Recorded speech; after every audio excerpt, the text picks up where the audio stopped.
Assalomu alaykum Akmaljon Uz kanalining hurmatli obunachilari, YouTube ishqibozlari. Mana bugun biz Andijon viloyatida tomga loyishvoq o'rniga pena lambasi quydik. Bu tomimiz jami 300 kvadrat bo'lib, qalinligi 7-8 sm. Hop.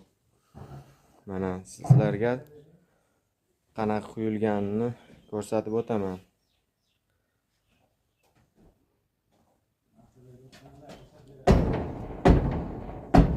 Sapchisi ham mana sinmaydi, garantiyalari bilan. Quyilgandan keyin 1 kun 2 kun o'tib, ustida xotirjam yurib, qanaqangi narsalaringiz bo'lsa olib chiqib qo'ysangiz bo'ladi. Ishimizga xudo xolasa 100% garantiya beramiz. Kimga shunaqa xizmatlar kerak bo'lsa, ekran ostidagi nomerlarga aloqaga chiqarasizlar.